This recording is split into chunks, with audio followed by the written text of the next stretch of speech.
The Innkeeper by Life Sketcher. Chapter 1271 Honing. Alyssa dismissed the messenger, and then got on her knees in a pious pose, ready to pray. She put on a crown which had a massive diamond known as the Kohinoor as its centerpiece. The history of that diamond was one filled with blood, which was apt considering that it was now being used to connect to the deity of diamonds to bring news of war. She performed a complicated and elaborate ceremony, after which she felt the gaze of her deity fall on her. "Your Majesty, I have acted according to your will. I have found a means to import the highest quality diamonds from other realms, discreetly. Yet the importer has a request." "A request?" a rather smooth, relaxed voice repeated. "If this person can procure diamonds according to our requirements from other realms, and bring them to us without attracting attention, then I do not mind catering to their requests. They have requested aid in a war they are fighting." "That's fine," replied Adamus, the deity of diamonds, sounding bored. "Send the Swarovski Legion. I will do it immediately. The sanguis pluvia will not know what dash." "Wait a minute," Adamus suddenly said, appearing in front of Alyssa as a projection. "Did you say sanguis pluvia? The one requesting our aid is fighting against them?" "From what I understand, he is the one who orchestrated the whole fight," Alyssa answered, feeling confused. She, of course, had no idea what was happening out in space, but Adamus did. "Never mind. I will deal with this one personally." "No need to send anyone else," Adamus said, his projection disappearing. Fahad shrugged. "You're asking me, but who can I ask? The only reason we even know anything about Mirage is because it's protocol to know. Even as Henali ourselves, we are not qualified to learn about Dao Lords." Lex was about to ask more questions, but he suddenly noticed something. Some of the new fighters who were being teleported into the Mirage had divine energy. When he focused on them, he noticed them wearing bright and prominent jewelry. That meant that the deity, or at least the deity's followers, had taken actions, which was good. Divine energy was one of the most difficult to counter. No sooner had this thought occurred to him that he noticed something else. Some people were using profane energy. Previously, Lex did not know what it was, so he never noticed. But now he could sense it. When Lex focused, he found a small group of warriors on a distant planet, controlling the insects that were devouring the planet itself. "I'm going to take this opportunity to hone my blade," Lex said, and Naraka trembled in his hands out of excitement. "Are you sure, Lex?" Fahad asked. "This is not exactly an organized or controlled fight. A random Jorlam attack could wipe you out, even if you're fighting enemies on your own level. What wants to fight people on their own level?" "That sounds boring," Lex responded. "More importantly, I'm sure. It can't be called honing if I'm in a safe environment." "Don't worry, I'll keep myself safe. I'm very attached to my life." Even though Lex said that, Fahad and Noor followed him, even if they retracted their protection. As an heir to a Dao Lord, there was just no way they could allow him to go unprotected. Lex didn't care. A moment later, he teleported to the planet with Prophanites. Chapter 1272 Distractions. Profane energy was a dark, all-consuming energy that ate and absorbed everything into itself, able to corrupt and destroy everything. In comparison, divine energy was a purer energy that could transform into any other kind of energy it needed to be, and accomplish miracles. In theory, both energies could not be casually wielded and required very specific circumstances, or beings to be able to control. Lex was already beginning to learn about laws, though he hadn't technically spent any proper time contemplating it. The next thing he needed to understand were energies. Different energies enabled different things, and using the right kind of energy in the right circumstances would produce a greater effect. Prior to the immortal realm, cultivators were too weak for the variance in energy performances to matter, which is why they randomly just absorbed energy. Yet what mortal cultivators deemed as spiritual energy was actually just a mix of countless other energies. If, for example, Lex absorbed energies that were more inclined towards laws associated with the cold, and used them to fuel his golden inferno, the resulting effect would not be anywhere near what he would produce if he used energies which had a propensity for fire or explosions. Such a simple concept was easily understood, and needed no contemplation. It was the further subtleties of energy that Lex needed to ponder. For example, even energies had hierarchies, and higher, rarer-level energies decayed into more abundant, yet weaker and more common forms of energies. Similarly, weak and abundant energies could be fused to form higher levels of energies, but that was too difficult a task, and not something Lex could achieve just yet. Moreover, the energies were extremely complex, as different environments would produce the same kind of energy, but different affinities. This was the kind of extremely complex and esoteric subject that could not be pondered or comprehended without sufficient mental power. After all, sword intent was also a kind of energy, yet it was created solely and completely through a wielder's state of mind. How that was possible confounded Lex. After all, if all that was required was the state of mind, then it was theoretically possible for a complete, mundane mortal to have a sword intent that could hurt immortals. Of course, it was only theoretically possible, and for such a thing to actually happen was completely absurd and impossible. The point was that energies were not as easy to understand as they seemed, and required some study. "Hey guys, nice to meet you," Lex said as he teleported right in the middle of the Prophanites. "My name is Lex." As the defiler took over, the body language of all the Prophanites suddenly changed, and they looked at Lex in unison, as if they were completely in synchronization with each other. "You dare to stand in my way, vermin?" They spoke together, forming a chorus. "Do you know who I am?" "Not really. But if you won't attack, I will." Lex was distracting himself with his intention to study energies. In truth, he was suppressing a great deal of frustration. As the orchestrator of this massive battle, he had already done what he could. The chips had fallen, and Sanguis Pluvia was doomed. But Damien was nowhere in sight, and he himself was too weak to vent his anger on the actual people responsible. He could, at most, just fight those random underlings being summoned in this mirage. In a way, his revenge was being exacted about as much of it as there could be, but at the same time he was left feeling dissatisfied. So he decided to share that dissatisfaction with as many people as possible. When Lex attacked, even with the defiler controlling the Prophanites' bodies, they could not defend at all. In a matter of minutes they were dead. Fortunately, Lex took the opportunity to read their memories. He was mostly just interested in learning about their understanding about energies, but he also learned something interesting. The defilers had since long ago been hunted down to the point of extinction within the Origin realm, with only a very few of them surviving. The survivors were hidden where they could not be found, yet Lex learned about a special project they were working on within the Champions tourney. He wondered if Giselle would be interested in learning about it. He put those thoughts aside for now, and instead threw himself into another fight. Within the mirage, that's really all he could do, which was not so different from how he expected things to turn out. The next part of the plan was up to Regis. Chapter 1273 Through the Lens. Whether it was honing himself, learning about laws, learning about energy, or getting used to his new realm, all of them could be achieved in the same way, which was to throw himself into the fray. The planets which had appeared within the mirage were actually like small islands of safety. Since the planets were filled with countless innocent people, the Henali forces avoided targeting them, and the forces of Sanguis Pluvia did not specifically target them, which did not necessarily mean they were going to survive. It just meant they were the safest places around, relatively speaking. Not that Lex needed to specifically stay in a safe place. The immortal realm had subtleties and complexities he had yet to understand, and the higher immortal realms were no doubt much more powerful than just the Earth immortal realm. But Lex too had his unique advantages. His danger sense was much, much stronger now. It was as if his instincts were no longer sensing danger, but were directly divining danger, which allowed him to grasp a perfectly clear view of how to escape.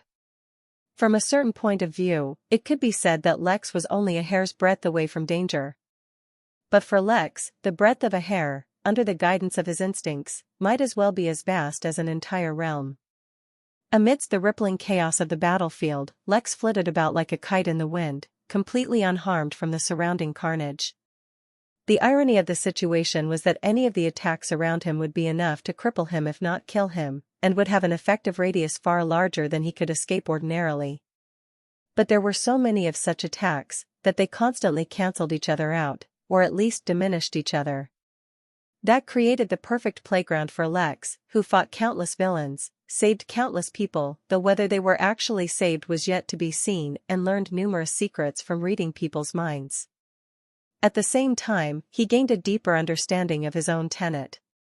The battle of supremacy they were fighting seemed to be against something much more esoteric than death. Lex could not understand it, so he decided to intervene.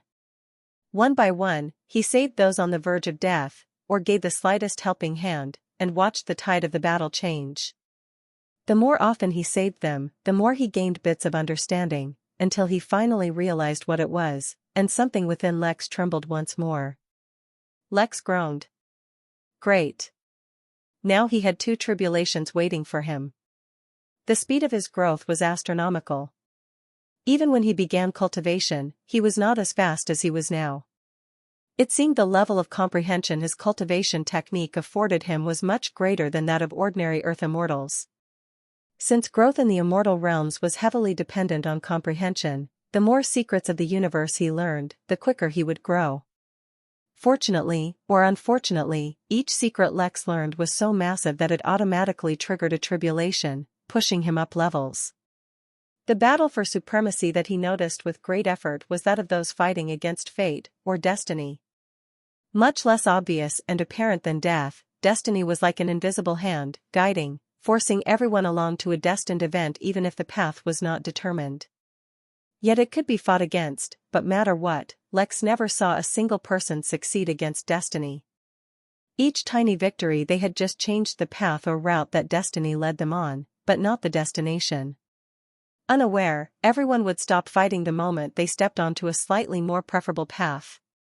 For the weak, the path they stepped on in the middle of battle was not dying immediately.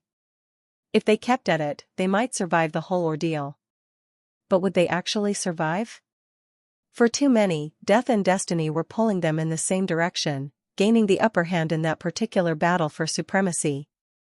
Chapter 1274 Here on Koken. Death and destiny were the two most common forms of hidden battle, and were prevalent everywhere, which is why Lex ended up sensing them so easily. But he got the sense that there were other battles that he was not able to sense, battles that were, ironically, closer to his power level and ability to influence, but were harder to detect. Lex, I have some news, Mary spoke directly into Lex's mind. Once Sekhmet's identity was revealed, whatever means she used to hide her bases across the realm failed. One of Roland's sources, a civ smuggler, identified a possible high-value base, but we do not have any way of getting to it at the moment. It's in the unexplored regions of the Origin realm, and the inn is not linked to any planet nearby. Civ smugglers were something Lex recently learned about. They were basically groups that smuggled entire civilizations or races from their origin planet to another, more habitable one for various reasons. This was a highly lucrative, yet illegal profession due to the immense potential for harm they had. Lex was about to say that she should share this information with Henali forces and use them to explore the base, but something interesting happened. His instincts told him to keep this knowledge hidden, and that it would yield something interesting if he did. Take my identity token and send someone to the Infinity Emporium. I have had them prepare emergency teleportation formations for this exact purpose. Give them the coordinates and send a team over. Be discreet, and be cautious. We don't know what we can expect there. Also, keep this silent for now. Lex had no idea what was happening with the Dow Lords, or how long they would be. The conflict in the Mirage extended from minutes, to hours, to well over a few days. He was kept up to date on the war around the realm by Mary. There was good news, and there was bad news. Within the first day alone, over 90% of all Sandwest Pluvia occupation across the realm was destroyed. No one was interested in taking prisoners, so there were few to no survivors. A majority of all those who were discovered were sent to the Mirage, where the war was being fought with no holds barred, without regard for collateral damage. The problem was that the projected strength of Sandwest Pluvia was actually much greater than what had been discovered. It was not just Damien who was missing, but a few minor deities with affiliations, as well as countless traitors who the Henali already knew of. Go ahead and share this news with the Henali now. If they want to search the base, let them. In exchange, try to find out what you can about the necropolis or the HOA. Back in the Origin realm, from where Lex had been sent to the Mirage, a number of beings had surrounded Sekhmet already. The Tao Lords themselves still had not made a move, but it was also no longer necessary since the pair of eyes were firmly under the Golden Dragon's control. Moreover, Adamus had appeared, and under Henali supervision, was siphoning away Sekhmet's divine power. It would not be a critical wound to her. This was only a part of her to begin with. But even the slightest reduction in power of an enemy was worth celebrating. Hold on, a voice suddenly boomed, causing everyone to freeze. The voice was tinged with the fury and wrath of a Tao Lord. The whole reason all of this extra precaution was being taken was so that a Tao Lord didn't use their actual power, yet now someone was doing exactly that. Sekhmet, what have you done? The voice boomed once more, and a Henali appeared in the crowd, causing everyone save the Golden Dragon and Sekhmet to look down at their feet. In front of them was Huron Koken, the Henali Governor-General of the entire Origin realm. Have you revealed the necropolis to the universe? Many there didn't know what he was talking about, but many did. Either way, this much was clear, Huron was thoroughly furious, and that should never be taken lightly. Chapter 1275 Sudden End. Lex was fighting a large skeletal monster the size of a mountain, quite enjoying himself actually, when something suddenly changed. It was not just Lex who noticed, however. Every being in the Mirage noticed that the very fabric of reality was trembling. Lex lost the ability to control laws, and his tenet retreated deep within himself while even his instincts wanted him to turtle up somewhere. His mind began working overtime as he thought, for a brief moment, that some celestial level being had targeted him. Yet when he spread out his senses, he saw that everyone was affected, just in different ways. For example, the other Henali forces also trembled as they felt an immense power spread across the Mirage, while the forces of Sandwest Pluvia were all reduced to dust. All of them. Simultaneously. Dust. The Tao Lords have made a move, said Noor, who suddenly appeared beside Lex and put a hand on his shoulder, protecting him from a majority of the aura. And it's a big one. Whatever the cause is, the fight is about to end, said Fahad as he appeared beside everyone. Lex looked around, and saw countless immortals, some wounded, some fine, all looking around in fear. All that was needed was for a Tao Lord to make a move, and so many people might not have died. Then again, by making a move they were compromising the stability of the Origin realm, which might kill even more. Morality was a confusing thing, and not something Lex debated anymore for the most part. It was easy when morality was deliberating the rights and wrongs of stealing candy from a baby, for example, but not so much when every action one made influenced the lives and trajectories of millions, billions, or trillions. Instead, Lex looked at the world underneath his feet. Once the mirage ended, it would go back to where it originally came from. Lex looked at the ground, and used his right eye to cast a formation, deep within the planet itself. It was not the void, nor the depth of space. It was just, a place devoid of everything for as far as the eye could see. Lex felt his energy recovering, and the little fatigue he had accrued in the past few days fighting, which honestly wasn't too much, disappeared.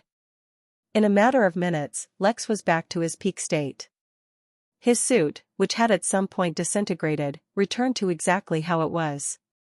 A simple wooden table appeared in front of him, upon which was a cup of steaming tea. "Please drink the tea," said a figure that appeared beside the table. He or it was a floating, abstract being that looked like it was put together by layering different cloths atop one another. Its hands, compared to the cloth that made its body, looked like leather sleeves, one black and one brown. The figure looked like it came out of a children's cartoon, and did not feel threatening at all, but Lex was certain that it was much stronger than himself. It was even stronger than Fahad and Noor. "For your fruitful cooperation with the Henali," the Governor-General of the Origin Realm, as assigned by the Henali Confederation, owner of the Origin Realm, wishes to meet with you. The tea will protect your body from suffering harm in his presence, and will be beneficial to your cultivation as well. Oh boy, Lex muttered, and reached for the teacup. Governor-General of the Origin Realm? That sure sounded a lot like the boss of the Henali, who would no doubt be a Dao Lord. Lex had obviously met Dao Lords before, and was just a few days ago exposed to the aura of a demi-Dao Lord. But that was just it. Simply existing in front of a demi-Dao Lord nearly killed him, without any hope of escape. Now he was going to meet a Dao Lord, and though the tea would protect him, would it protect his secrets? Mary told him that he would be fine. He supposed he would find out. He chugged the tea, which tasted like mint and honey. Not bad. Chapter 1276. Just a Dao Lord. Please take a seat, the figure made of cloth said, and Lex suddenly found himself in a cozy sitting room, with countless auburn lamps. The room seemed simple and plain, but Lex could feel that nothing in this room was as it seemed. If his tenet had not completely sealed itself up, hiding completely from being exposed to laws, he might have seen the truth of things. As it was, Lex could only use his eyes, and even then the ability of his left eye seemed to have gone dormant. His spirit sense completely withdrew into his body, as if it was exhausted from overuse. In truth, Lex's body was reacting in the most appropriate way possible. Since he was an immortal now, and was capable of being the cosmic weight of some secrets, he inherently knew that he should not, in any way, seek to understand anything about Dao beings. Lex sat down on a sofa and found that the piece of furniture filled him with a reinforcing power. His body became stiff, but at the same time, he was aware that it was the strongest, most durable his body had ever been. It also brought him new insight about how amazing the effects of the yin were, which could allow him to casually meet beings of Dao, whereas in reality it was a lot of effort. Though to be fair, whenever a Dao Lord would visit, much like his body was reacting by restraining itself, the system ceased most of its functions to hide. Lex heard a door open behind him, followed by a few gentle footsteps, but he could not turn to look. Please excuse the formalities, a warm voice said from behind Lex. Unfortunately, due to some unfortunate circumstances, my state is slightly unkempt, and it is not appropriate for me to appear in front of people. I hope you do not mind. Lex discovered that a table appeared to his right, and on it appeared a simple, plain envelope. He saw some words written on the envelope, but his eyes automatically looked away, as if just the sight of them would be lethal. Besides the envelope was a gold ring in the style of a simple, plain band. From what I understand, you requested the heart's blood of a Jorlum as a reward for your help. Within that ring, there are 2 entire Jorlum hearts, as well as their heart's blood. Just so you know, feeding a world eater one of those hearts will speed up its growth rapidly, and keep it from needing to eat countless star systems before it was born. There are also a couple of other rewards in there from me, as well as a missive from the Dragon King for someone named Charles Best. I hope you found this cooperation fruitful, and find us again if you ever need some kind of revenge. Lex heard the governor stand from his sofa and walk towards the exit. Oh, by the way, the governor said just before he left. I hope you do not mention Gladicus to anyone.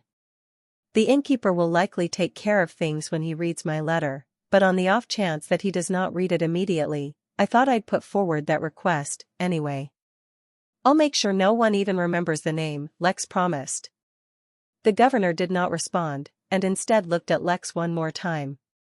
At a glance, it did not seem like there was anything wrong with Lex, but as soon as he tried to influence Lex's thoughts, a dangerously powerful aura emerged from within his body, as if to warn the governor. If that aura truly belonged to the innkeeper, then Huron was extremely glad he decided to probe the innkeeper through Lex rather than trying to silence him directly. That man, was he truly just a Dao Lord? Chapter 1277. Contemplation.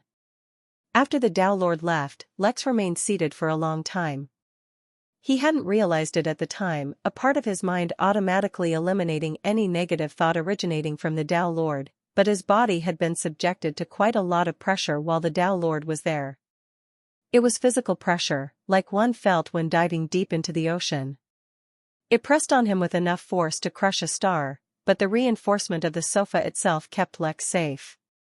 It did take a while for the actual reinforcements to fade though, so he just sat there and thought about things.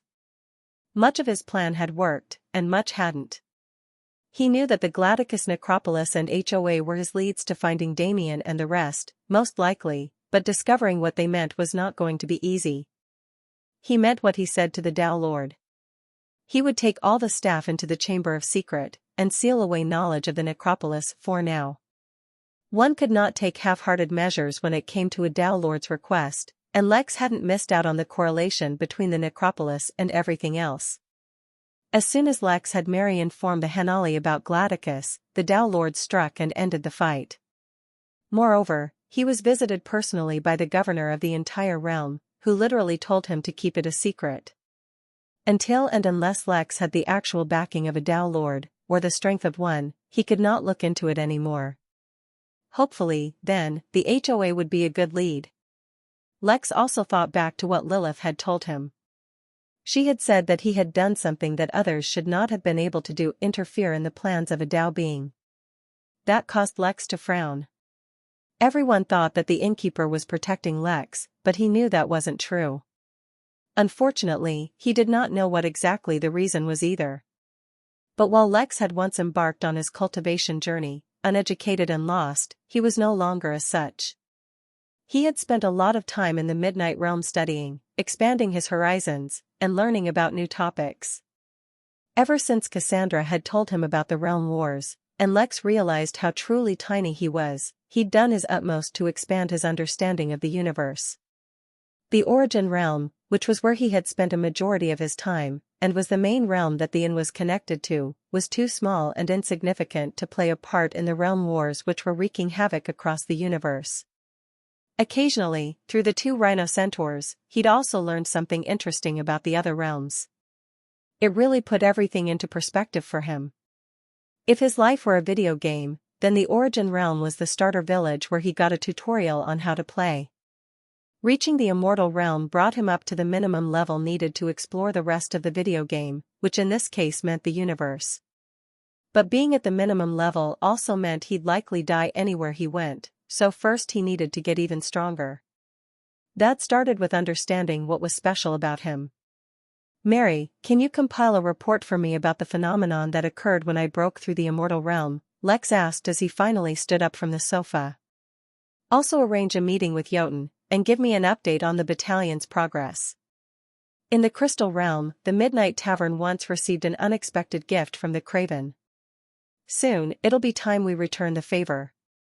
As of right now, Lex's best guess about what made him special was his cultivation technique. But to be certain, he'd need to run a few tests. Chapter 1278. Only a few traders. With all said and done, Lex prepared to return to the inn. He could no longer visit the site of the battle with Sekhmet, as the cloth assistant of the Tao Lord explained to him. Apparently, the governor was not exaggerating when he said that he was unkempt. He was genuinely angry and disappointed at himself for wiping a piece of the Origin Realm from existence. There were many things to do, but the first thing he did was check his rewards. No, actually, first, he had to go through his tribulations. He did that before returning to the inn. Suffice to say, they were completely inconsequential to Lex. Sure, the seventh tribulation was genuinely dangerous, and actually charred a lot of Lex's body. But he was then provided with a bowl of water he used to wash his body, which rapidly absorbed all the water, instantly healing him. With that done, he bid his farewell, and returned to the inn, ready to check the rewards the governor had given him. His rush to check his rewards was not because in the past he delayed checking his rewards until he forgot about them, not at all. Instead, he could not believe that he got 2 hearts of a Jorlum. That was a being so massive that a single one of its pupils was equivalent to a star. Its body defied Lex's capacity for comprehension. He could only imagine that a single one of its hearts was probably bigger than the continents in the Midnight Realm, and he was right. For the foreseeable future, they would remain within the ring the Tao Lord had given him. But they represented something extremely exciting. Jorlum blood was perhaps one of the highest quality ingredients one could get below the Dao realm.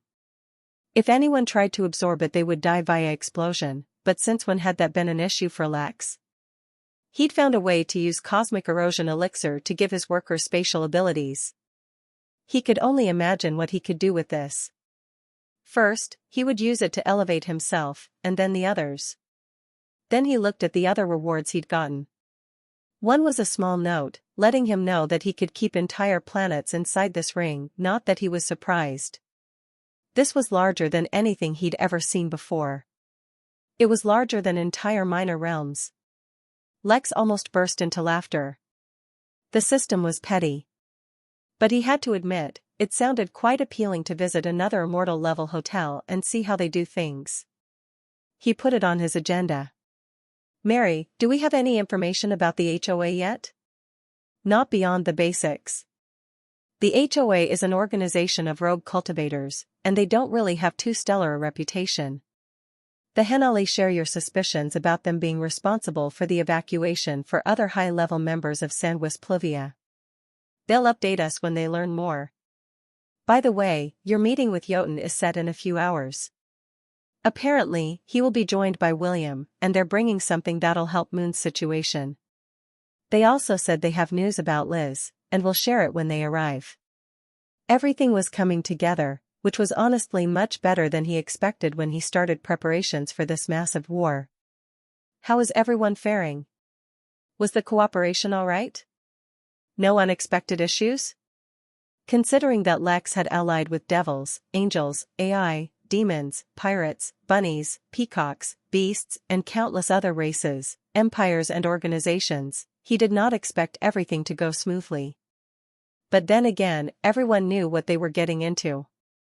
Actually, everyone other than the AI seemed quite pleased with the end result. Only 3 groups tried to backstab us, and as per our deal with Lilith, we are handing over all captured traitorous souls to her as a reward for her help. Alright, sounds good enough. Let me know when Charles recovers from his tribulation, I have a letter for him. I'm assuming he passed his tribulation. Yes he did, though I expect he'll take a few weeks to adapt to his new realm. Not everyone is as quick about it as you. Lex nodded, and then teleported to the innkeeper's office, and slipped into his host attire.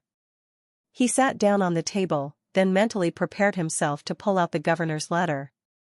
Chapter 1279 Not My Concern. Outside the Midnight Inn, Lex could not even read the writing on the envelope, though as he pulled it out now he saw that it was nothing too mystical. The front on the envelope simply read, Innkeeper. Admittedly, the name was written in a deep crimson ink, in the most beautiful calligraphy Lex had ever seen. It was also filled with enough spiritual energy to turn a barren planet such as Earth into a 5-star planet, and gave off a pleasant aroma he could smell with his very soul. Furthermore, even with his host attire protecting him, Lex could feel the burden on him increasing, so he quickly looked away, and spent a few minutes to recover. It seemed like the effect of the inn to negate harmful auras was not entirely effective on Dao Lords. It was predictable. Once he had sufficiently recovered, Lex pulled out his innkeeper's letter opener, and softly and carefully cut through the wax that had sealed the letter. Something told Lex that if he hadn't been using the letter opener, he would never have been able to open the letter no matter how hard he tried. He also wondered if the wax, and the letter itself counted as Dao-level ingredients. Something told him that even if they did, he could not use them the way he used the resin. The fact that it was easy to absorb was one of the defining factors of the resin, considering that it could even be absorbed by a mortal. He doubted other Dao ingredients would be as easy to use. Lex also wondered how the governor would feel if he knew that the all-powerful innkeeper he had been trying to communicate with was thinking of ways to scarp his letter and use it as parts or ingredients. Lex could not even imagine what Dao-level ink might be good for, literally. He literally could not imagine it, for the thought of trying to conceive things related to the Dao seemed like a very bad idea to Lex at that moment. He thought for a moment, then summoned a midnight in letterhead, the inkwell, and the innkeeper's pen and wrote a very polite, one-lined letter. Dear Governor, I do not concern myself with things unrelated to my inn. Regards. Innkeeper. He looked at the letter, the words filled with the deep aura of the innkeeper and thought it perfectly freed him of all responsibility. After all, Lex didn't even want the Tao Lord's bribe. He wanted to meet Tao beings as little as possible. He wasn't at that level yet. Lex sealed the letter, and then went and relaxed within the hot tub. He needed to recover before his meeting with the Emperor. They would surely have a lot of things to discuss. Chapter 1280 How to Proceed. Lex? Lex, wake up, he heard a vague distant sound as he roused from slumber. Confusion filled Lex's foggy mind as he yawned, drowning out Mary's voice once more. He looked around, and for a moment didn't recognize his surroundings. This didn't look like his bedroom. Lex, wake up. The Emperor has been waiting for hours. Mary said once more, and Lex's mind suddenly snapped, recalling what had happened. He had entered the hot tub to rest and recover a bit after his exertion from reading the governor's letter, but he must have fallen asleep at some point. The unusual thing was that even after that long nap, he felt tired and drained.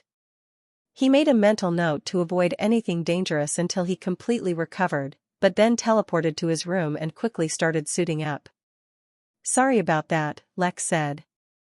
I was more tired than I actually expected. I guessed as much. I sent word to the Emperor that you were just finishing up treatment for your exhaustion from the battle. He was perfectly understanding. Lex suited up and stood in front of the mirror, and as much as he wanted to see his familiar, youthful vibrance, what he saw looked like a college student who hadn't slept all weekend. He was pale with dark circles under his eyes, though that was the extent of it. I think I need to go to Harry and get a facial treatment done or something like that, Lex muttered. Then he teleported to Jotun and William, who were sitting and chatting while watching the still ongoing midnight games. Lex turned and looked at the man who was nearly identical to Lex, and tried to pretend like he didn't dislike the man greatly. In truth, Lex more or less developed a dislike for everyone in his extended family these days. Do you have any leads on Damien? Lex asked, skipping the small talk that usually accompanied such meetings. Based on the information we've collected, Damien entered the inner circle of the organization shortly before the attack took place. It is believed that he escaped with all the other high-level members of the organization, alongside the original Jeffrey. Of course, I only know the small bits that Jotun told me about. For the specific details, you'll have to ask him. In that case, what can you tell me? William sighed as he listened to Lex's polite, yet obviously dissatisfied tone. Was it his fault that one of his descendants, hundreds or thousands of generations down the line, turned out to be a homicidal maniac? Maybe, maybe not. But there was no point in trying to defend himself.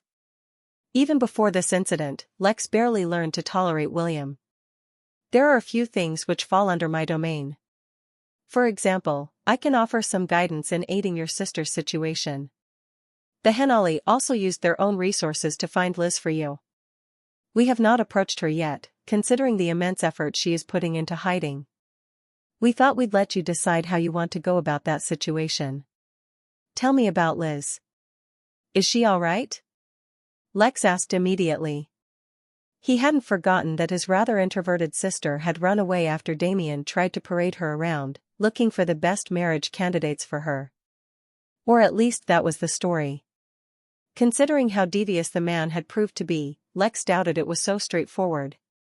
Yes and no. She is in good health, but she is on the run. There are some factions who have been hunting her down, and she has been running from them. Once we learned this, we took some precautions to ensure she is not caught, all without being detected. It is up to you how to proceed. Lex wanted nothing more than to go find Liz right that moment, but it was not so simple. Lex looked at William, a supposed heavenly immortal cultivator, and tried to gauge how much stronger his ancestor was from him. The answer was, quite a lot actually. So the fact that Damien had managed to hide from him meant that he was no pushover either. He recalled Jeffrey mentioning that Damien was a heavenly immortal as well. Do you know if Damien did something to her? Chapter 1281 Origins. From what I understand, the Henolly were extremely satisfied with your cooperation, which is why they put a lot of effort into this search. When they found Liz, they did a thorough scan of her condition and discovered a few things. She's had extensive samples taken from her body, which has left a mark, but besides that, there was no other tampering with her psyche or body. An analysis of her actions for the past few years suggested that her affiliation with the Cultivation Academy Ventura is most likely why Damien actually maintained a distance from her, and did not involve himself too much with her matters. Although traditionally Ventura is not too protective of their students, a heavenly immortal bullying a mortal will draw even their ire. They provide at least this much protection to their students. That's good to hear, Lex said. You can hand over all the information you have on her. I'll take care of her matters myself. Now, you suggested that you might know how to help Moon's situation. Can you elaborate? Before William could begin, Jotun returned, and it was visibly apparent that he felt incredibly relieved upon completing his mission. I have delivered the innkeeper's letter to the governor personally. He seems quite pleased with the response, although he did not give me a letter to respond with. I think their business, whatever it was, is complete. I'm glad, Lex commented, feeling genuine relief. He really did not want to face another letter as dangerous as the previous one. William was just telling me how you think you can help Moon. Jotun nodded, his expression suddenly becoming serious, as he handed Lex a spatial treasure. This contains notes we discovered belonging to Damien. We discovered these within one of the Sanguis Pluvia bases we raided. They include vague details about a number of his ongoing projects, with a special emphasis on Moon. According to these notes, Damien purposefully kept Moon in a state where her soul was continuously strained. Although it may appear that she has recovered, that is only if she is judged from the point of view of an ordinary human. Based on her physique, which puts special emphasis on her soul, once her soul has fully recovered, within the Golden Core realm, she will directly rival a nascent soul cultivator. In the nascent realm, her soul may surpass the soul strength of the average human earth immortal. Lex took the spatial treasure and looked through it, while wondering to what extent had the Henali learned about Moon's situation and her physique. At a glance, it seemed like Damien had many notes about her, but never explicitly mentioned Moon's traits, which made her exceptional. In that case, even if they learned that Moon had been linked to a planet, the Henali might not pay it too much attention. For the humans, such a feat was beyond unbelievable, but for higher races it was not worth mentioning. That was good, since it meant they would not pay more attention to her than normal. Of course, that was assuming a Tao Lord had not looked into her. Jotun suddenly paused, and wore a confused expression. He turned to look at William, who seemed just as confused. Are you, a level 7 Earth Immortal? How long have you been in the immortal realm? A few days, Lex responded nonchalantly. Not too many. Why does that matter? Jotun looked at Lex silently for a moment, as he absorbed the news that he heard. I see. In that case, it makes sense. The truth of the matter is, no matter whether you acknowledge the family or not, that does not change that we originate from the same family. Furthermore, as you are coming closer to the heavenly immortal realm, traveling to other realms becomes more feasible, in which case you might encounter some issues if you go visiting other, older realms. Normally, we only divulge this secret to our family members once they reach the heavenly immortal realm. But, seeing as you might enter the heavenly immortal realm at any time, it's better if you know some things in advance. Yes, the governor mentioned that he wanted you to reveal the origins of my family. So tell me, what other problems am I set to inherit from my family? Of course, Lex already had a suspicion of what this was about. The emperor's full name was Jotun Marcus Sephor, while all his brothers also shared the Sephor name, which indicated that while all of them had created families of their own, to inherit a new name, they all originated from some other family. Truthfully, Lex could only imagine how deep or powerful the background of a family that could give birth to 4 heavenly immortals and 1 celestial immortal was. In truth, I, as well as my brothers, are all refugees who escaped from another realm that was at war. We, who carry the name Sephor, were a last effort from our family to preserve our bloodline, and prevent it from being completely extinguished after a devastating defeat that threatened total annihilation. Tell me, Lex, Are you familiar with the origins of the human race in this universe? Jotun asked. Lex, of course, knew a few things from his conversations with Cassandra, but if an opportunity for new information presented itself, he was not going to turn it away. I've heard a few rumors, but nothing concrete. It's not surprising. This is a topic that brushes on the history of the universe itself, and is a topic so old that it entirely predates even the birth of the origin realm, which is a few billion years old. Even I do not know much of the truth, though that is because our family was destroyed before we grew strong enough to learn these secrets. It all started long ago, from a being we call only as Mother. Chapter 1282 Sephor. Lex had already heard of Mother Nuwa, but he was not going to admit that. He was pretty sure that Jotun was talking about her anyway, but he'd confirm once the Emperor was done speaking. She has a name, of course, Jotun explained, but just knowing her name can put one in danger. Being a human, and knowing her name means that you may have a connection to one of the older families or powers of the human race, and the enemies of humanity have done much to weaken us, so as soon as they discover someone who knows her, they do not hesitate to cut them down. It's a matter of the primary realm, which is the first ever realm to exist in this universe. The history of what happened back then is lost. It is truly, genuinely lost, and not even the Tao Lords know the truth of what happened back then. All we know is that the Mother created all humanoid races in her image. By humanoid, I do not mean those alien creatures which have a torso, 2 arms, and 2 legs. No, I mean very literally and specifically similar to us humans in appearance. The elves call those with such an appearance elvish, the angels call them angelic, the devils call them devilish, so on and so forth. Whatever it is called, it is a fact that all of these races have the same origin. At the time of creation, whether it was humans, elves, devils, celestials, fairies, dwarves, or the countless other such races, most of whom have already become extinct, were all created equally. Or at least, that's what I've been told. In the beginning, there were 13 humans, all of them born directly in the celestial realm, and they were considered the leaders of humanity. To be clear, just because there were 13 humans born at the beginning, it does not mean all of humanity is descended from them. Remember, once a race has been born once, others of its species can be born anywhere. That means that the original 13 humans were incredibly special, and contained the most potential that anyone from the human race has ever had. Lex was already familiar with them, as he recalled Z gained the heritage of one of them.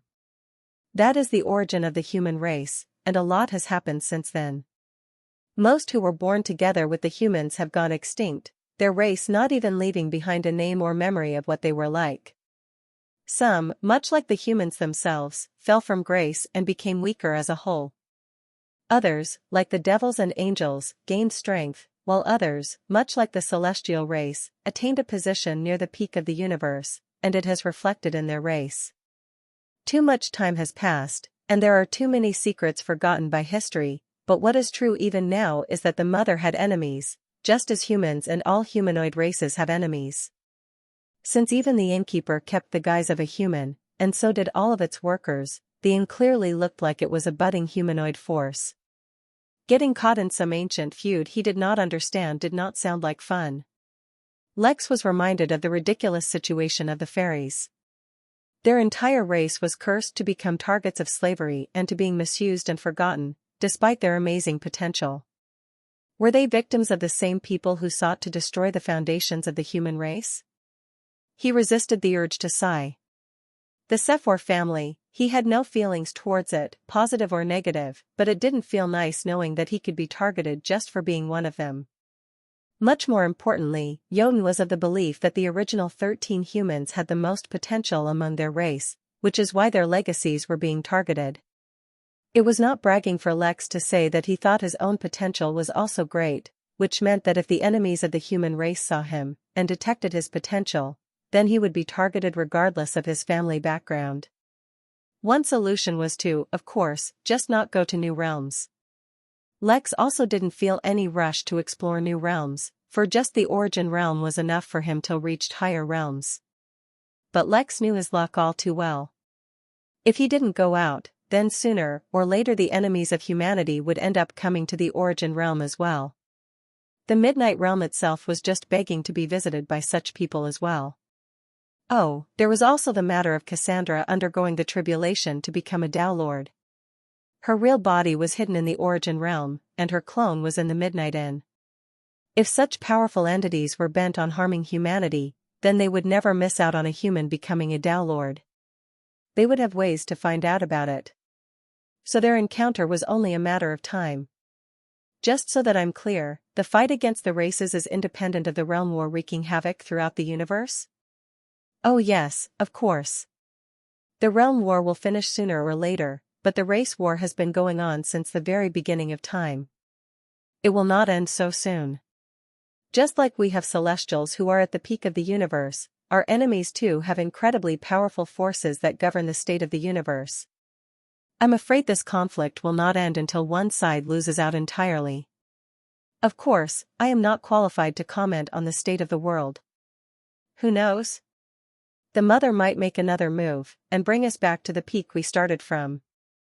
Chapter 1283 Overlords.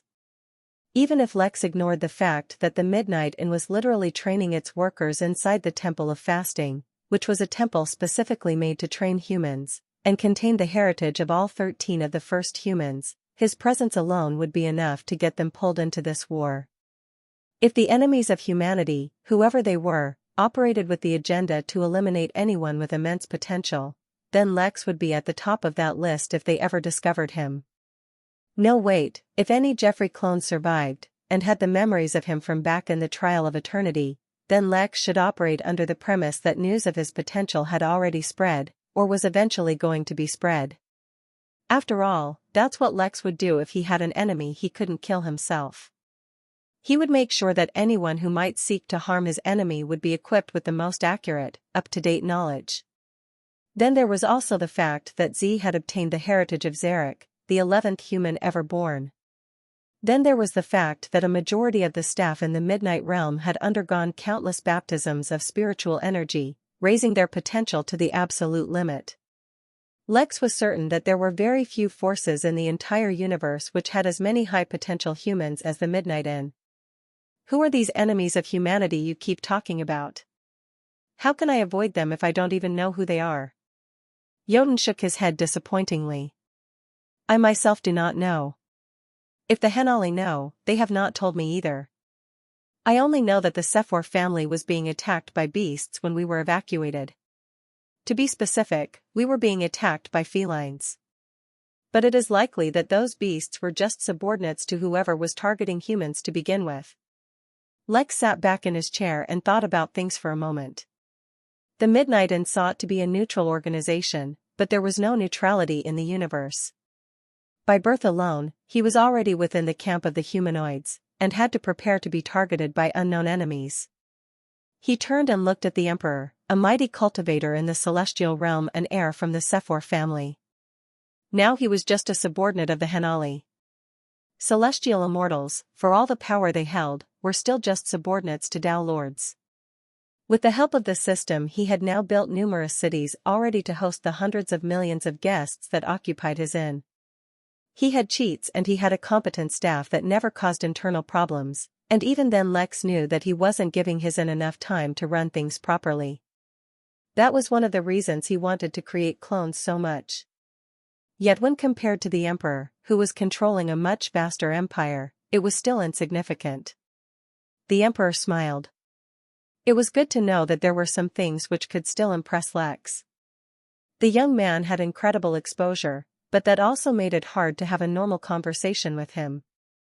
Considering the fact that he had literally been instructed by the Henali to have a good relationship with the inn, he had never appeared in front of Lex as an emperor, but as an equal. That did not mean that the Emperor was an ordinary person. It's very easy. Be the strongest one around, with no one strong enough to counter you.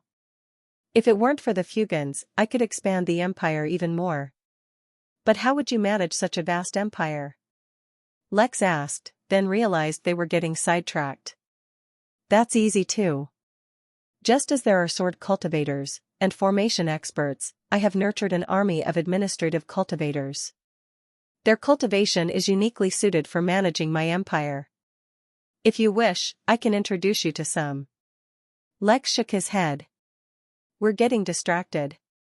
Continue, after the galactic level is. Jotun nodded, and his illusion shrunk even more, showing hundreds, then thousands, millions and then possibly even trillions of galaxies, before they shrunk even more, and instead were replaced by a flat board. Beyond the galactic organizations are overlords, who control entire realms. Having at least one Tao Lord is the minimum requirement of such a force. But do you know? There are even organizations above overlords. Chapter 1284 Emperor. A force powerful enough to rule multiple realms, with a minimum requirement of at least one Tao Lord, was still not at the highest categorized level? It sort of made sense. After all, what if a force had 10 Tao Lords? Shouldn't they be categorized higher than a force that only has one? Is there something greater than realms? Lex asked, trying to imagine the situation. From planets, to star systems, to galaxies, to entire realms, one was basically just a collection of the lower level. Did that mean that the level above the overlord level controlled something even larger than realms? How vast was the universe? Was there even an end to it? Of course, the Emperor said, but after a pause, he corrected himself. Of course not. Realms are realms, there is nothing greater in the universe at the moment, but who knows if it will always be like that. But the power level above Overlord has nothing to do with a larger territory. Instead, it has to do with power. The next level is called the Emperor level. I do not even know what the requirements are to become an Emperor level force, but even the Henali have not reached that status yet. They are, however, affiliated with an Emperor level force. As it happens, the humanoid faction in the universe are also affiliated with the same Emperor-level force. That is why many of the Tao Lords within the Origin realm who are not from the Henali are actually humanoid. Even the ones who are not humanoid definitely won't be from opposing forces. So basically, other than knowing that the enemy won't be allowed in the Origin realm, you know nothing, Lex said, confirming if his understanding was correct. Jotun shrugged. Jotun also wore a solemn look, though he did not speak yet, and let Lex complete his question. If that is the case, then how come the humanoids don't have their own Emperor-level force or something? Why are you relying on the Henali? With such a strong backer, shouldn't it be much easier to protect the heritage of powerful human families? Or better yet, if the mother made the first 13 humans, why can't she just make a few more at the same power level? Does that mean that our enemy is also beyond the Tao Lord realm? Jotun sighed. Lex, these are secrets we're just not qualified to know, he said, a rare tone of defeat in his voice. Even Tao Lords do not know the secrets of the mother. How can we know of such things? Maybe the performance of the human race disappointed the mother, so she no longer favors us. Or maybe it's something else.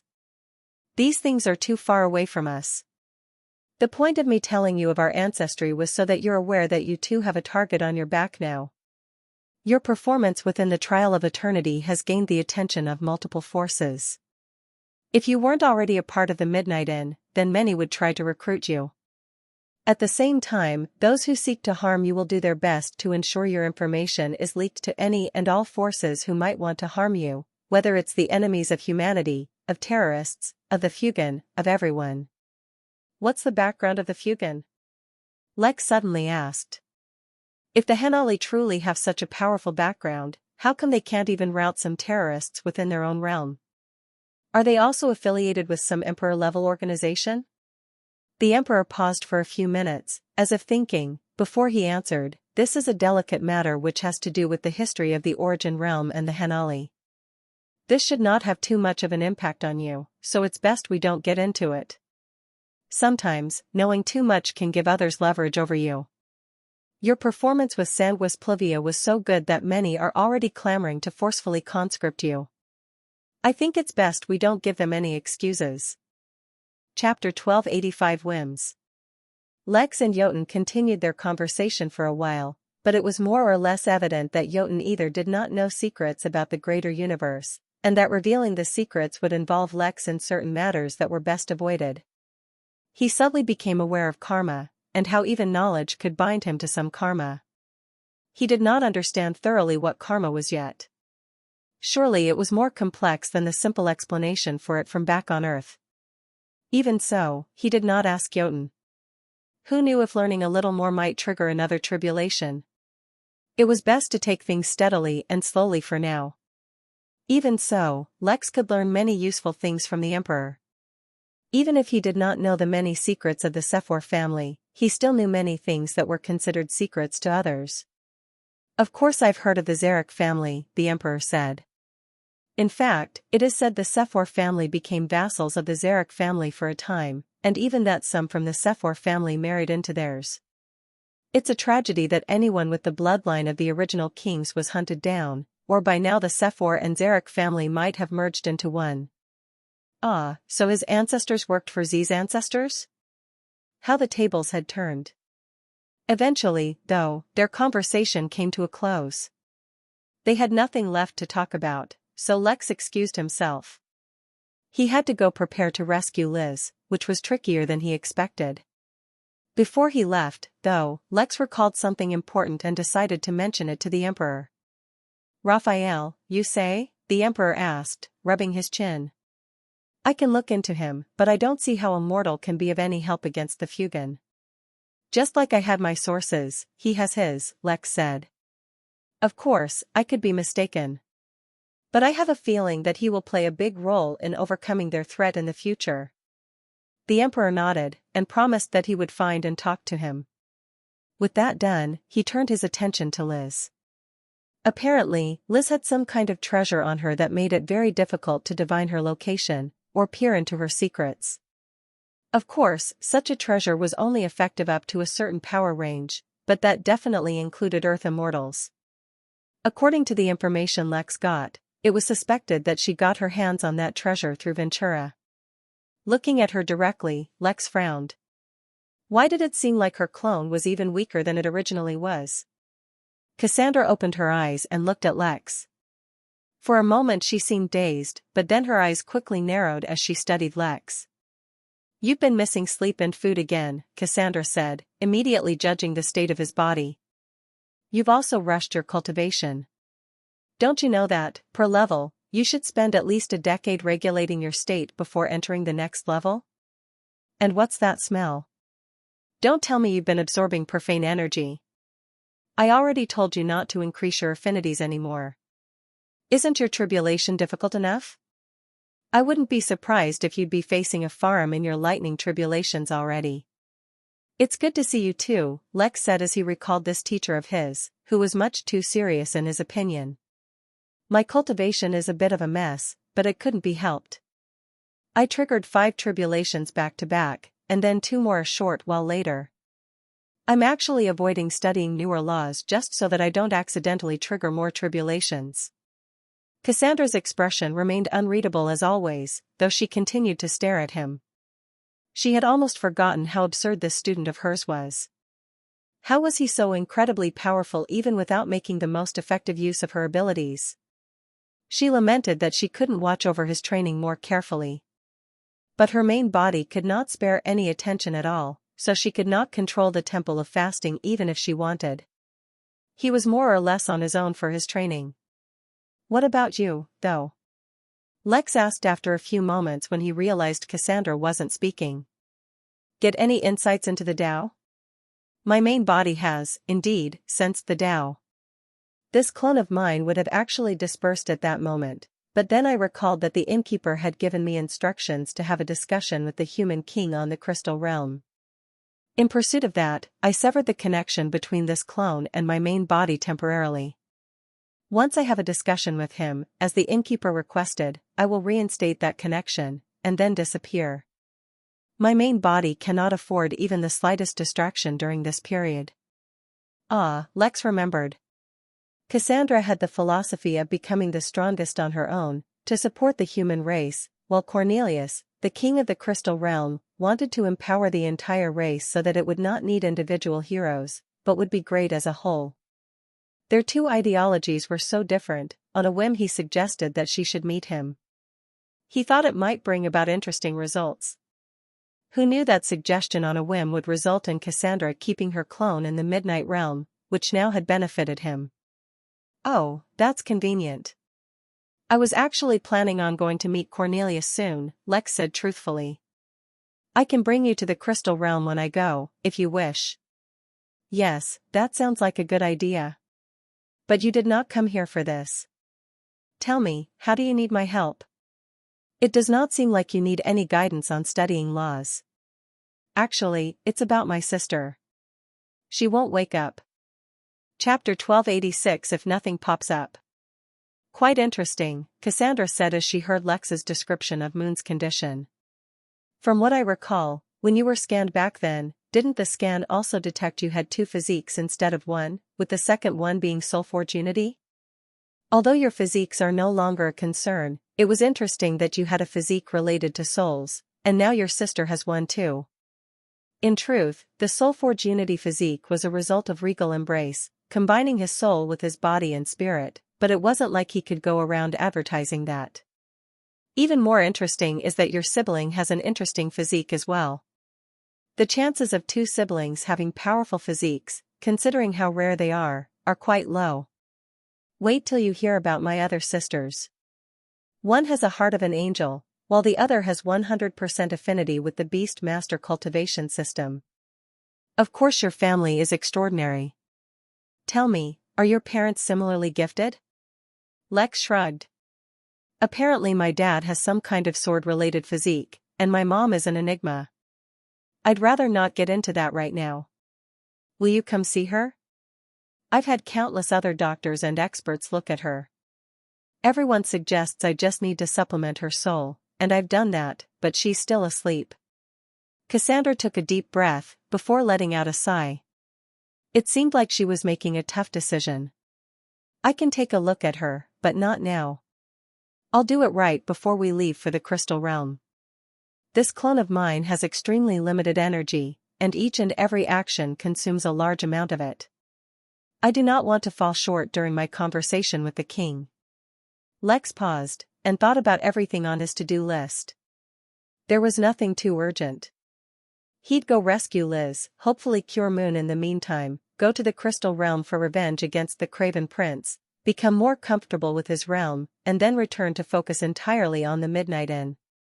Slowing down the expansion of the inn, and using the Temple of Fasting to train himself and the other workers, they would soon grow stronger. He'd stick around the Origin Realm at least until he became a celestial immortal, and then resume expanding the inn. I'm flattered that you would give the bank such importance, the auditor responded, his enthusiasm particularly prominent in contrast to the cold and emotionless Calculin. It is a must. I myself also applied to arrange a meeting between us. I recently paid a considerable price to get my hands on valuable intel regarding interests of the AI Empire from an entity known as the Midnight Newsroom. Are you familiar with it? No, I can't say that I am, Ripley said with a hint of interest. What does that have to do with me or the bank? The intel was regarding tensions between Bank Versailles and the Celestial Court. On the surface it seems unrelated, but the Henali portal is one of the projects funded by the Versailles Bank, and yet it faced an unprecedented failure due to mutiny within the AI Empire. While an internal investigation is being conducted in regards to the mutiny, disruptions in your investments in the Origin Realm could create tensions between you and the Henali. Although statistically speaking the chances of such a thing being a prearranged conspiracy to drive a wedge between the Versailles Bank and the alliance bloc between the humanoids, Henali, and dragons is less than 7%, a greater than 1% chance already warrants precautionary measures be initiated. The Midnight Newsroom told you all this? Ripley asked, reining in his excitement. No, this is a result of our internal investigation after having the possibility pointed out. The newsroom only directed our investigation in the correct direction.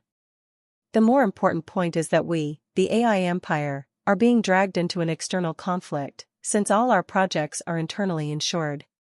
Not only do we need to pay for damages to the portal, our credibility is affected, our forces diminished, and we are put on a trajectory towards choosing sides. This is an unacceptable outcome for us. I, Calculin, as a representative of the AI Empire, declare to you unequivocally that we will not abide by being forced into this conflict. Any coercion attempts will result in a complete fallout of decorum, and a deployment of the eternal swarm into all of your affiliated realms. Please be aware that I have already made a similar declaration to the Celestial Court as well. Having said that, be informed that an investigation has already been launched into the instigation attempts. If it is determined that you had a part to play in this, we will be forced to seek compensation for our losses. Ripley smiled at the blatant threats, instead of being out off. He was an auditor, he was used to hearing threats, both veiled and direct. If he was so easily discouraged, he would not have been assigned such an important job. Believe me, Calculin. I share your concerns. Causing a division between the bank and its valued customers is akin to a declaration of war. I will also look into this. I will also remember to personally thank the Midnight Newsroom for their contribution in bringing this matter to light. As for the matter between the bank and the Celestial Courts, it is merely a regretful misunderstanding. I am sure it will be resolved sooner or later. But now, on to the matter I originally came to see you for. The bank would like to invest in a soul chamber large enough to support several celestial-level souls. I would like to commission you to complete this assignment at the earliest. I also need the task to be done completely surreptitiously. Calculin did not respond immediately, for it was processing what a commission of such level would require in terms of logistics and resources. Let's discuss compensation, he finally said, after determining its feasibility. Chapter 1287 Space Battle. It's here, Mary informed Lex, who was scribbling on a notebook. He did not need to keep a to-do list, but the satisfaction of cutting through them when the task was complete was enough to motivate him to keep a record of his tasks in such a way. Mostly, it was because he did not want to start any task before leaving to rescue Liz. Now that he had received the item he could use to connect to the relevant planet, he suited up and disappeared. Despite his confidence that everything would go fine, Lex could not help but feel a hint of nervousness. The last time he had gone out like this, he discovered Moon in a really bad state. If Vera hadn't urged him to go, he might have missed the critical timing to save her. Although he had no such warnings from Vera this time, he could not help being nervous. He recalled his younger sister Liz. Although technically not a middle child, she suffered from the middle child complex of thinking she did not get enough attention, or at least the version of her that he knew was like that. She was silent, introverted, and hardworking, never making a fuss for anyone else, always a good child. But as a result of that, compared to Belle and Moon, his relationship with Liz was actually a little weaker. They didn't spend too much time together, and they didn't have shared memories.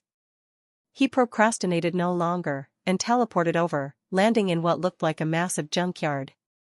But this was no junkyard. The whole planet was like that. Unwilling to get involved, Lex camouflaged himself as he flew through the air, observing the dogfights. As unusual as it seemed, there were 3 different groups involved in the fight, each against each other. There were temporary alliances between the 3 groups, but only to take advantage of the situation until they could turn their backs upon each other. What was interesting was that 2 of the races at war were insects, while the third were some kind of strange woolly dog. The aggression between them was deeply rooted into their very bones, and even from afar Lex could sense their hatred. It was odd because he had never heard of these races, yet they seemed fairly powerful, and especially technologically advanced. He made observations to their ships because by now it was fairly obvious that Liz's signal was coming from one of the large 5 ships. It was a round, gray ship with a small indent on one end, that looked like the front of the ship. All the other ships were fighting around the circular ship, some trying to protect it, and others trying to destroy it. He could not sense anyone with high cultivation levels nearby, so he was not worried. But the level of technology on their ships made Lex wary. His instincts let him know that if he was not careful, he would be discovered, which would not end well. Taking advantage of his superior cultivation, he spread out his spirit sense and began sneakily listening in to the conversations of all the pilots in the ships around him, trying to understand the situation. Predictably, most of them were just focused on mentioning details regarding their fight and the enemies they were facing until his spirit sense came across a camouflage ship, also heading towards the circular ship. Yabba yabba, this blind owl, I'm making my way to the fake moon ship. Increase the heat, distract their ships. Don't let them find me. Chapter 1288. What she's up to. It seemed like someone was planning an infiltration mission on the same ship that he was going to. Lex didn't want to interfere with the war. Not only did it have nothing to do with him, but he had no understanding of the story behind it either. Was there a specific person who was in the right, or was everyone just circumstantially or politically motivated? Regardless, Lex had also decided to stop getting involved in others' problems. He was running an inn, and while on the surface it seemed like he had the power to help others, in reality he was just creating more problems for himself. NOVLB //JNN. Lex looked at the camouflage ship and estimated that it would take it 1 to 2 hours to make it to the moon-shaped ship. It was best to get ahead of it. If they caused a ruckus on the ship, it might be harder to find Liz. Instead of teleporting directly to the ship, Lex blinked there in a series of smaller teleportations. One reason for that was that the response for the bloodline technique was so faint, he could be mistaken about the source, so he needed to keep checking. Secondly, his instincts were informing him that the larger ships were more formidable than the average Earth immortal in many senses, and that such a blatant approach would definitely be detected. For a moment, Lex pondered over whether he could cut through the entire ship in one strike. It was pretty big, and had various defenses.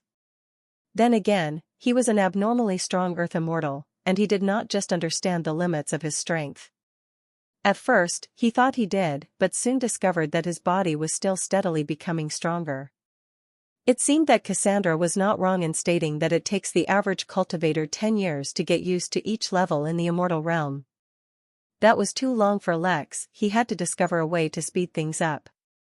Lex entered his soul state and pushed right through it, though even in this state he felt a mild resistance. The protective layer of this ship was quite impressive. Lex almost considered hiring a few of the people who made this ship as workers at the inn. He still wasn't able to properly make use of the ship he got from the Cthulhu since it was too complicated, and required a trained staff. He was making progress on it though. The inside of the ship consisted of countless corridors, carefully structured to fit between the numerous machines that kept the ship operational, and also provided access to each and every part of the ship, in case it ever needed repairs or access. Lex ignored the organizational structure of the cricket-like insects, and instead focused on his bloodline signal. It was slightly stronger now that he was inside the ship, and it was moving. Remaining within his soul state, Lex flew through the walls of the ship, avoiding detection, while at the same time trying to understand how the ship influenced laws. So far, he could not see anything that seemed like it could so much as sense the laws, let alone influence it. It was fascinating how a race, where even the strongest of them was merely at the golden core realm, had produced such impressive and powerful machinery. Since he could not teleport, it took Lex nearly 20 minutes to reach the depths of the ship, where the bloodline signal was coming from. Since he saw thousands of cryogenically frozen captives, he was afraid that Liz might be one of them. Fortunately, he soon found her, and learned that it did not seem to be the case. But, she was definitely a stowaway. He watched with amusement as Liz hid in what was effectively a broom closet for the spaceship, a woolly dog hiding right beside her. Instead of immediately revealing himself, he decided to see what she was up to. Chapter 1289. Spying. Lex did not get too close, just in case she had some kind of treasure which might detect him. But even so, he had to be close enough that she was within sight, for his spirit sense could not detect her at all. Even his soul sense could not detect her. In fact, he highly suspected that if his affinity for glyphs had not drastically increased since he got the heart of a dragon, he would not have been able to sense her through his bloodline tracking glyphs either. Now that she was in front of him, though, Lex was not worried. Instead, he wanted to see what kind of trouble she had gotten herself into. After all, of his sisters, he was the least familiar with Liz, so a little friendly spying would not hurt. NOVLB //JNN. Looks like they haven't found you either, she whispered, retaining a thick, authentic British accent. But we can't continue like this. Otherwise we'll end up spending hours here, and eventually we'll get caught. Look, if you want to track the gilded dolphin, then Harriet is your final lead. Help me save him, or we'll both end up with nothing. Liz looked at the woolly dog with hesitant eyes, and struggled for a few moments, before eventually making a decision. If you're lying to me, I swear to God I'm going to personally wax your body, she whispered, before taking out a red, crystal bottle, and popped open its top. She poured a single drop onto the woolly dog, and another onto herself before carefully placing the crystal bottle back. Lex's eyes flashed, as Liz became completely invisible right before his eyes, undetectable to any means, including the bloodline signal. They seemed to have certain passcodes which allowed them to not trigger any immediate alarms, but Lex suspected that they would not remain hidden for long. His suspicion was proved true when, 15 minutes later, red lights and an alarm set off in the entire ship. Lex sensed an invisible force spread out through the ship, and while it did nothing to Lex, since he was not invisible to begin with, he was only hiding inside the walls as a soul. Liz and the woolly dog were revealed. What happened? I thought you said no one could detect us. They can't, she exclaimed. Something else must have triggered on the ship. Hurry up, we can do this. As it happened, the two of them were running right in the direction of several entire teams of insect security guards. For a moment, Lex pondered about whether to interfere, but then decided to only do so partially. Moving faster than any of the insects could detect, he incapacitated almost the entire team, and left behind only one, very confused, completely disoriented insect. A few moments later, Liz and the woolly dog stumbled upon the insect guard and froze. The guard also looked back at and then the frozen statue. It had no idea what happened to it, or its team, but it knew that what was in front of it was an issue. A fight commenced. Lex was quite interested to see Liz's hyped-up, 100% compatible beast master cultivation path, which is why he was completely disappointed when she took out a blaster and shot at the insect. Her aim was good, and the blaster was quite effective, but this was a cultivation world, not a sci-fi one. What was going on? Where was the beast master cultivation he was looking forward to? Chapter 1290 Traitorous Mutt. Lex was disappointed, but he supposed it made sense that Liz used the most efficient way to deal with the enemy. Why do with personal power what can be done with a blaster? But after killing the insect guard, Liz did not let down her guard. Instead, she maintained her vigilance as she looked around with a confused expression. Her familiarity with how the insects operated meant that she knew the guard should not have been alone. At the same time, she could not stay around for long, so she pressed onwards. Now, completely revealed, Lex had an even easier time following them, and continued to help them out by eliminating a majority of the opposition they faced. Liz grew increasingly worried about the abnormality of the situation, while Lex also began to notice a trend. Just as he was helping Liz, there was someone silently guiding the soldiers within the ship, forcing Liz down a specific path. But while Lex was trying to help them, whoever this other person was, their intentions were not so pure. Lex was reminded of the fact that someone had been chasing Liz for a long time, and his eyes flashed. The Henali had quietly taken precautions to protect Liz, but now that he had arrived on scene they stopped interfering, which meant that there was a chance Lex would come face to face with whoever was plotting against her. There's something wrong about all of this, Liz said out loud as she loaded Harriet into a ship, though the woolly dog beside her was completely unconcerned. As long as we can get away from here, who cares? You make sure there is no one else on this ship, and I'll get ready to take off. Remember, we're going to the abandoned mining facility off towards the uninhabited moons of the outer planets, Liz reminded the woolly dog. Not only was there no fighting going on that way, but due to how out of the way it was from everything, she expected it to be completely uninhabited. They did not want to attract any attention. As the two passed through the facility, all seemed normal. The place was just as abandoned and eerie as it was the last time Liz was here, which was a good sign. But she knew better than most just how cunning her enemies could be. She needed to be on her guard, not that she showed it to anyone.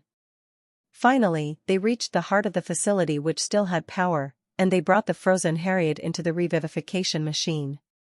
The dog finally breathed a sigh of relief, and sat down on the ground while Liz continued to monitor the facility through the camera screens that could be monitored from her location.